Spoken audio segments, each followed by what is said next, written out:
Hey everybody, so normally when I do a Sunday morning thing, I kind of do a long passage or a huge chunk of scripture. Today I actually just want to read one verse. Now, I'm going to read some other verses as well, but I just want to read the next verse in Acts because just this one verse, this one sentence, I think is a huge challenge for us. So we're going to be in Acts chapter 8. It'll be verse 4, but to set it up, let me talk about kind of what happened before this. You might remember if you watched last week we talked about Stephen.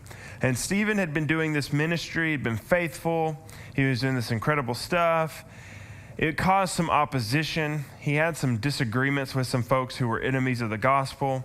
He was arrested. He was put on trial. And then he preached a sermon. And at the end of that sermon, they killed him. They killed Stephen. He's the first martyr in the book of Acts.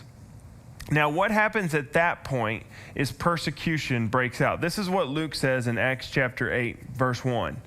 On that day, a great persecution broke out against the church in Jerusalem, and all except the apostles were scattered throughout Judea and Samaria.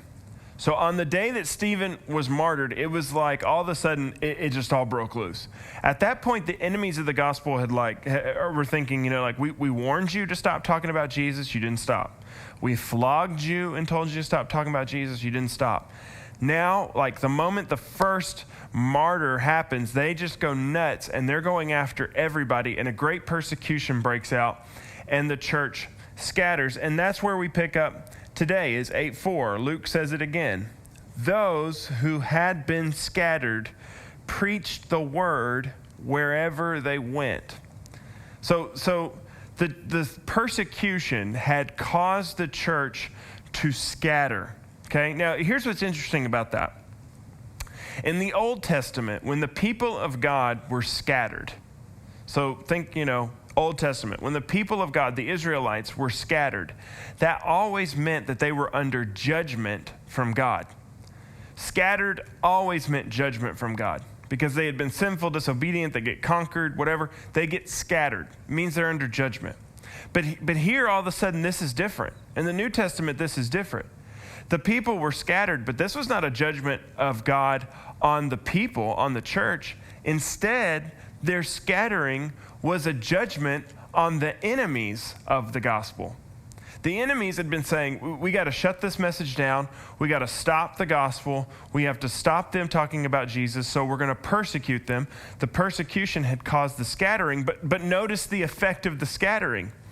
As they scattered, they preached the word wherever they went. So the scattering was actually a judgment on the enemies of the gospel because the church went out then and scattered and started talking about the gospel wherever they went.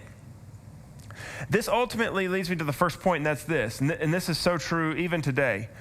What Satan had meant for harm, in other words, Satan's against the gospel, the enemies of the gospel are under his rule and his reign. What Satan had meant for harm, let's shut down the message.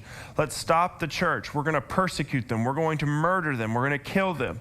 What Satan had meant for harm, Jesus meant for good. The church scatters, but because it scatters, it goes out into all the world then, and it preaches the gospel. What Satan meant for harm, Jesus meant for good. You might remember that in Acts 1:8, what Jesus said right before his ascension. Here's what he says right before he ascends, beginning of Acts. It says, you will receive power when the Holy Spirit comes on you, and you will be my witnesses in Jerusalem and in all Judea and Samaria and the ends of the earth. So Jesus' goal was for the church to go to the ends of the earth. The enemies of the gospel wanted to stop the church. So they persecute it, but in their persecuting, they scatter. They end up fulfilling Jesus' goal. What Satan meant for harm, Jesus meant for good. And remember, look, it was ordinary Christians who took the message. It was the ordinary, normal Christians. It wasn't the celebrity Christians. Look back at 8:1 again. Remember, this is the day that Stephen is killed. It says, on that day, a great persecution broke out against the church in Jerusalem, and all except the apostles were scattered throughout Judea and Samaria. In other words, the apostles stayed put in Jerusalem. It was the normal ordinary, everyday Christians who went out and began to, what does it say in verse 4? Look at it again. It says this, those who had been scattered preached the word wherever they went. These were not the apostles. These were the ordinary, everyday, normal, run-of-the-mill, non-celebrity Christians who went out and preached the gospel. What Satan had meant for harm, God meant for good. Jesus was able to use the hardest of hard circumstances for his good, for his glory, and for our good to spread the word. Now, here's the question. Does God still do this today? Take what Satan meant for harm and turn it into, actually, this is just going to further my plan. Does God still do this today? Absolutely, God still does this today. The crazy thing is you look at this pandemic that shut churches down, totally shut us down, right? Shut every church across the nation down. We're not gathering. Now we're kind of gathering again, but for a while we weren't gathering at all. But think about this. God in his providence allowed this pandemic to happen. In his sovereignty, he allowed it to happen. Now, he allowed it to happen at a time when we have never been more able to reach the world, even when we still don't meet. Think about this. If this pandemic would have happened 25 years ago and all churches would have been shut down, there'd have been nothing we could do. I mean, there'd been no way for the local church to impact you. Maybe some nationwide ministries that exist on, TV, you could tune into them. But in terms of your local church, there'd have been no way for the local church to impact you. But in his providence, it's 2020. We have the ability through social media, through live streaming, through recording and posting videos, Zoom calls, we can still reach the world. And consequently, the church has done some incredible things in the midst of all this. What Satan meant for harm, Jesus has used for good. Our church, just by ourselves. And when we hear stories of how we're impacting truck drivers as they're driving through our town, that's a real story. We hear stories about people in the Carolinas who are saying, there's some unbelievers who are listening to you and are getting turned on towards God. They're starting to think about God because they're listening to a church in Wichita Falls. One of my messages on giants in our lives got shared to Wisconsin, and then the person it was shared to in Wisconsin shared it with other people in Wisconsin. Listen, the crazy thing is this, our impact has grown with this, and that's just our church. Every church out there is saying the same thing. We're reaching people that we would have probably never reached before. What Satan meant for harm, Jesus meant for good. But that's about the church. That's what our church is doing. Here's my question for you. What are you doing? What are you doing? Have you ever considered this? That whether in a promotion or a demotion, whether getting a new job or losing your current job, whether your success or your failure, in all of your life, the good things and the bad things, that God is working in such a way that you might get in front of some new people. The good things, yeah, you get a new job or a promotion, great. You're going to be working around some people that need to hear the gospel. Or you lose a job, or you get demoted. Okay, great. You're still now going to be working around new people, rubbing shoulders with new people that need to hear about the gospel. God is working all these things together for you to get a chance to share the gospel with people. Remember, it was the ordinary, normal Christians who went out and preached everywhere. We'll put it on the screen one more time. Acts chapter 8, verse 4.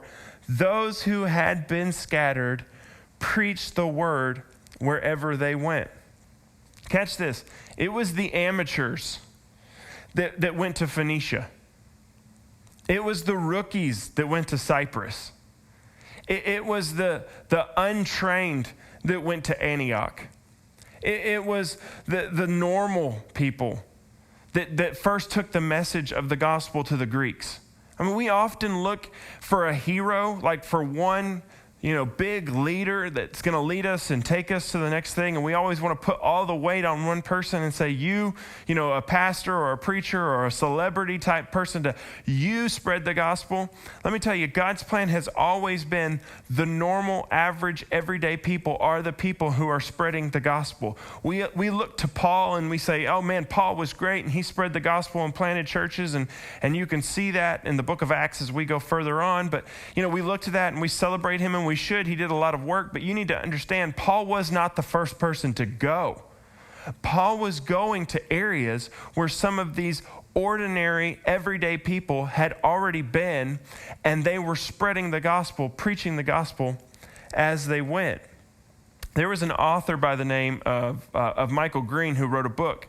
And Michael Green took this passage and he was looking at it and he began to go, surely these people aren't trained, so surely this isn't formal preaching. These people aren't the apostles. They don't have formal training. That surely isn't formal preaching. They're just probably having normal, everyday conversations with people as they travel and as they scatter away from the persecution. And here's the term that he came up with. I'm totally stealing it. Here's the term he came up with. This is our second point. They gossiped the gospel. They gossiped the gospel. They just went out. They were persecuted, they left, they fled, they were in a different town, and they gossiped the gospel. Now, when we say this word right here, it gets a bad rap. Gossip gets a bad rap. It should get a bad rap, obviously. I mean, when you're talking about people, it's none of your business. Quit talking about people. Live your own life, right?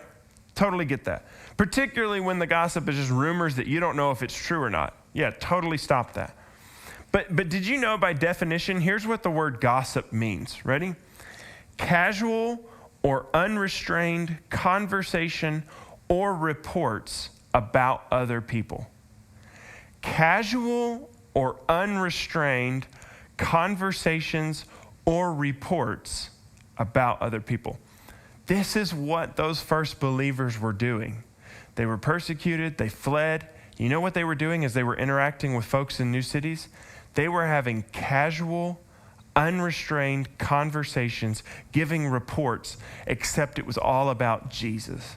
This is what Jesus did. This is who Jesus was. This is what my faith is doing. This is why I have hope. This is who God is. This is my story of life change. It's casual, unrestrained conversations. And consequently, as the church scattered, as these people preached through casual, unrestrained gossiping of the gospel spread like wildfire. God's plan has always been to use normal, everyday people to spread his word to the world.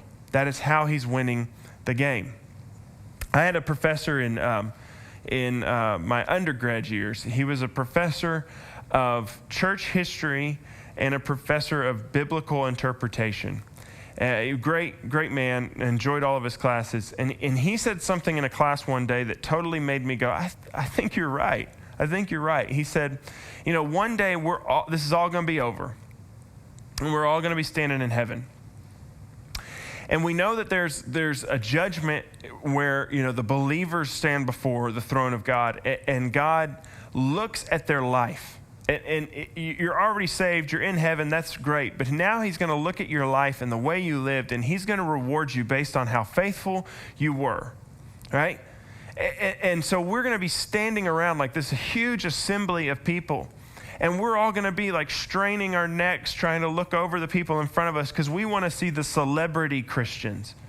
What I mean by that is, we want to look and, we'll whisper to one another like, oh, look, there's King David. He's going up. God's going to read off his accolades. God's going to talk about how faithful he was. God's going to talk about, the reward that's waiting for King David. He's the one that, slayed Goliath and did all these incredible things. And so we'll be like, whispering, oh, there's David, We'll be excited about that. Then we'll go, oh, look, there's the prophet Isaiah. Like, I can't wait to hear God recount the life of Isaiah and how faithful he was and his reward now. Oh, look, there's Peter. Peter walked on water, did all this. Oh, there's Paul. He's the one that traveled all around the world. Oh, look, there's John. And we'll be straining to see all these celebrity Christians who we know their stories, and we're excited to see them go through this. But he said, my professor, he said, wouldn't it be just like God in the mix of all the celebrities to call up some little old lady? And all of us go, who is this? This doesn't look like a biblical, giant of the faith. Who is this? And why is she in the mix of King David and Isaiah and and Luke and Paul and John? Like, why is she up there in the mix of all these? And she kind of comes up in front of the throne of God, and God says, this is my servant. For 50 years, she taught a Sunday school in a little country Baptist church. She taught a Sunday school to children. For 50 years, she faithfully showed up. This was a Sunday school that no one wanted to take. And for 50 years, she faithfully showed up and taught those children. And for 50 years, because of her faithfulness in teaching and having casual, unrestrained conversations with these kids, countless kids came to believe in my son. Well done, good and faithful servant. I noticed. There's no books written about you. There's no one had your name up in lights. No one knew your name. But well done, good and faithful servant. It's the ordinary. It's on the backs of the ordinary, normal person who is just going out having casual, unrestrained conversations that the gospel spreads. Listen, I know you have to be disappointed with the way this semester ended. And even if you had huge summer plans, maybe some have been canceled, maybe you're going through difficult times with summer jobs, I know you have to be disappointed, but what I want you to hear is this, is that through your success or through failure, through ups or through downs, God is writing a story where you are rubbing shoulders with people, where you can have casual, unrestrained conversations about this is who Jesus is. This is what God is doing in my life. This is why I have hope. And the gospel is going to spread because what Satan means for harm, God always uses for good if we walk faithfully with him. And as we go and gossip the gospel, just talk about it. It's the average, the ordinary, the normal who are going to spread the gospel in your hometown as you're back there. They're going to spread the gospel at your summer job. They're going to spread the gospel around the places you are. They're going to spread the gospel as you come back to campus. They're going to spread the gospel as you walk across the dorm room hallway.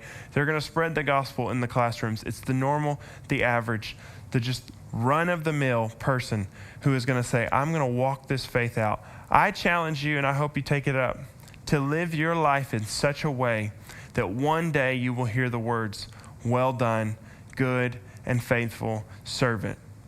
Through the ups, through the downs, you walked faithfully. You spread my message faithfully to those that were around you. You trusted me. You walked faithfully with me. It's on you that the gospel spreads. Hey, we hope to see you this Tuesday night. We are going to, if you're in drivable distance, come in. We're going to have a little worship service, hang out. Hope to see you Tuesday night. Thanks for tuning in. We'll see you soon. With every breath that I am able, yes, I will sing of the goodness of God.